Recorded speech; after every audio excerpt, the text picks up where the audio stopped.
Kulendi uko kuchivhiti chedu uko. Yasvika nguva iya yandofarira zvatanga manje. Babagama vasi kuita majokes hazvina kumira mushe wakomana. Right, panapa nyaya ndiri kusangana nayo kai iyi zviri mumapepa indowanzofarira kutaura nyaya zvine humpo. Ndobva ndatorwa pasi zvangu because pamwe pacho ndikataura ndine muromo wangu wabata iwe zviro zvacho unga uchizvifunga kana kuti iwe utanga uri biased une munhu unenge uchida kufevhera. Panguva yatiri haitombodikana kufevhera munhu ende hazvitombodikana munhu anenge ari biased because once ukangoita biased zvese zvakadhakwa chidhiri chacho chinenge chiri down. So nyaya panapa yakamira kadai so izvo pascreen da check your screens with me now. VP Chiwenga's combative warning against President Mnangagwa's loyalists who are pushing Cap 3 have left the camp in panic mode and slowed down the process to end the 83-year-old 2 more years in power. Nyaya iyi kai ndakatomboirotaura ndakatombopfura nepo ndakati zvatokonzeresa kuti process imbomira because these guys they were supposed to kunge vakavhotera chinechi on Friday, but the good thing is tomorrow they will be back in parliament vachange vachitaura dzimwe nyaya dzacho pachange pakumborohwa pakumbokontinua zvemadebate. So far 110 vanhu malegislators ndo vakakwanisa kunge vachinodebata chinhu chacho chikureva kuti kubva kumashure ukoko pakamboitika mamwe mabhiu machinchi vaimbotiraya kuda kunodebata but havana kusvika pane nhamba iyi ndo yakaita record breaking. Parecord breaking pacho payakaita kuchitori nevamwe vachitoda kutodebata futi because kumashure uko nyaya dzaingodebetwa navanhu vari smart vari sharp vakaita the likes of ana biti vavava nanani nevamwe ana muliswa kune dzimwe tumabhiu twaingouyo vachingoita se vachingotogarira pasi vobva vatokwapaidza makwapaidziro avaita. But this time iyi iri kupisa nyaya itori hombe because unozopedzera usingachazivi kuti saka ndikada kunetsana nedzemudanga kana kupindira nyaya 1 handizozivi kuti ndokona kuti ndoda kutemba neuyu kapamwe iwe ndototemba naye ari kutotemba newaari kutonetsana naye wacho iye. Saka hauzozivi kuti bhuru racho rakasimba chairo kana kuti rine simba nderipi pari kurohwana dzemudanga ipapapa. But chikwata chese chamba charohwa nehana vanhu vabva vadzikama and these days unoona kuti hakuna ari kumbotanga kutaurisa kuti sina basa because for example let me tell you something. Kusaidi kwekwe hakuna chiriko kwekwe. Kusaidi kwekwe kwatarisa vanhu chaivo unzano ufarira nechisaidi chacho hakuna nyasoda wholeheartedly kuti anofarira chinhu chine moyo wese. Why ndichidaro? Vese vari after money. Look at what happened today. Nezuro pakarohwa dhiri rakarohwa baba zvikanzi rutendo iwo zvonofanira kuita unofanira kukumbira regerero ndovanda kutengera mota wati 300 series. 300 series imota hombe ende inodhura. After that ndobva paofka 200k on top. Uri kuzviona manje zvikanzi izvo zvinhu patable vatukatanga kubuda twarakachi mazomupa chinhu mazomupa mari mazodii anga achitukirira achidai so mampire chimari because havana kuzvinzwisisa vanga vatoora moyo vakuda kutozese kutodzokera because chavakafambira ichi imari. Ndobva vapuhwa futi yavo ovhara muromo 10k each vese bva vanyarara zvatodhakwa. Anatemba ndo vaipushawo chinarrative chavo vachiti because uyu anozodai uyu akadai anofanira kunge adai so ngaatodzingwa mukadzi wake ngaadzingwe anoita sei. Mazuva ano vese vakanyarara kuti hakuna pakabva vasara runyararo baba. Saka ndopasvika nyaya yacho iko zvinezvo handisina kupedza nguva ndichitaura zvakawanda because panguva inei kai pada kuti timbonzwa makomanda emweya kuti vari kuti kudii. Komanda wemweya, today I don't want to interrupt you. Over to you say. Manheru vana veZimbabwe ndamboda kutokonya pa mongoza zvimadhara vana sekura zvinonesa zvimafoni zvine maiti zvemaiti zvimafoni takazozviona tatokura kudaro zvisinei hama. Vana Zimbabwe ndofunga maakuziva kuti mukanza rurimi urwu ruchitaura moziva kuti ndiani arutaura handii ndizvoka. Chekutanga noti maswera sevazukuru mbuya neanda ava ndi Dr. D. Ndine chinhu chimwe chete chandoda kunditaurira vana veZimbabwe kubva kunani ndakateerera chimwe chirongwa pane imwe platform. Title yeplatform inoti zvokwanzi kwai takarasika papi iri pamberi TV.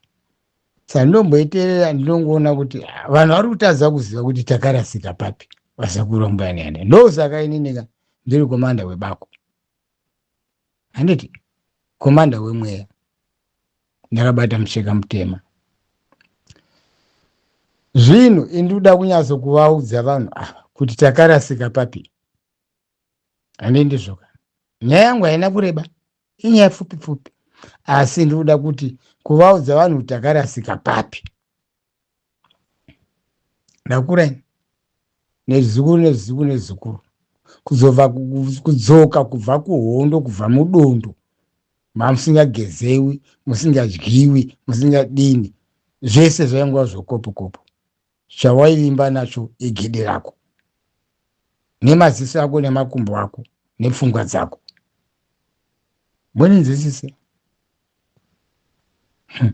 Vabairo kumusha machembera whatever rana muchibva vaya, varume vakaita basa vaya, ndiri kukuudzai vakaita basa. Wai ndichidaro ndekuti ndiwo angari maovha edu, ndiwo angari maovha edu, mabhuna nemaovha awo. Chimwe taiti tikachibvuta hauzivi kuti choshandiswa sei. Ndikuudzai taipedzisira tachikanda mvura.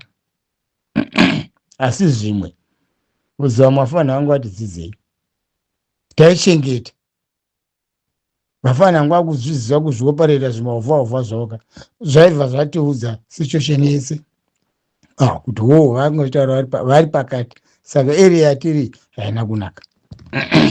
Munezva vazukuru ambuya nehanda, asi nyaya yangu iri pekuti kwanzi izvo takarasika papi. Takarasika chinhu 1, ndingati zviviri.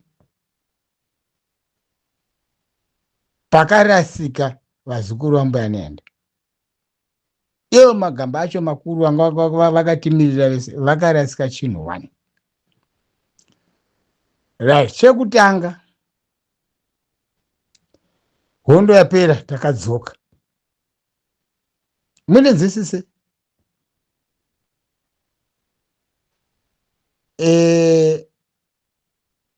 Chekutanga patakarasika, vana mabhuru angu akasara uko mabhonzo magoma, havana kana kubikirwa doro. Kuna ivo mbuya nehanda kuti tadzoka matisvitsa kwatakabva, asi takuchikumbirai mbuya nehanda, vakasara ava vatisina kuona pavakasakatira, chivachengetai.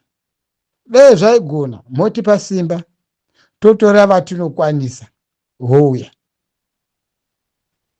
kuhama dzavo, vovigwa munzira yakadini yakanaka. Chechipiri, takarasika papi. Takamhanyira independence, kumhanyira kunodya nekudhakwa zvisina plan. Ndechechipiri kacho, takarasika papi. Right. Chechitatu, kumhanyira independence, kumhanyira kanchiti kumhanyira independence kutodeclare kuti independence day. Asi tiri kukangamwa kuti independence day yacho yauya sei. Takudzokera shoko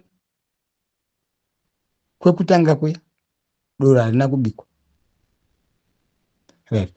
Before doro racho dera rakabikwa, independence ingada yakatangwa kudeclarewa. Musi wakafa, munenzwisiseka, inofana kuitwa holiday iyoyo, asi hapana akazvifunga. Why? Takarasika papi. Right. Vazukuru ambuya nehanda, zvandakusiyirai izvi ndikutaura ndiri pano, ndosaka ndiri ndizvigarira ndiri kubako kwangu komando wemweya, asi ndakamirira kudini? Kupfutidza moto. Ndakamirira kudini? Kupfutidza moto. Mnangagwa ngaise ballpoint akasaina. Ndini ndiri kutaura ini komanda wemweya, komanda webako, Dr. D. Right. Ndiyo nyaya naida kuti ndikuudzei vana vazukuru ambuya nana kuti program inonzi takarasika papi zvinoenda vaudza patakarasika. Manizvisa zvitatu. Vakomana vakasara mabhonzo vakaura vakadini. Havana kubikirwa doro tadzoka. Vakamhanyira kunodhikireya chi Independence Day. Independence Day yacho yasunungurwa nani? Magamba 7 aya.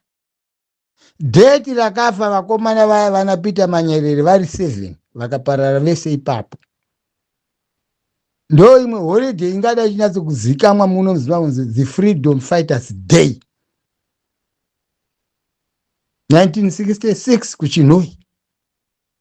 Takarasika papi? Saka ini Dr. D, komanda wemweya, komanda webako, zvinonetsa asi zvakuda kuti hurumende yedu iri kuuya iyi. Ndakataura kuti ini handidi kana basa muhurumende imomo. Kana richisecurity guard handidi, ndinozvigarira kumusha kwangu kwaMutare ndozviitira zvandinoita. Asi ndati ndizadzise kuti takarasika papi. Saka ndo patakarasika ipapo takadzoka no doro rakabikwa bikira mbuya nena kuti makatitungamirira kusvika tadzoka. Chitichengeterai mapfupa edu akasara evamwe vanokwanisa kutakurwa votakurwa. Hazvina kuitika. Kwakumhanyira muindependence, kumhanyira kunodla madhadha, machicken ini nekudhakwa hameno ikoko handiti. Asi kukangama kuti kweindependence yashauya sei? Magamba 7 aya andiri kutaura vana Peter Manyerere vepaChinhoyi. Date iroro yakateera yakazoparara futi. Havana kubikirwa doro. Handivesa kubva kumagamba 7 angada vakabikirwa doro. Asi takamhanyira isusu kunotenga doro rekudhakwa paindependence. Kutodhikireya kuti independence. Ana nhasi date riripo riri kwanzi Independence Day. Kore magamba Freedom Fighters.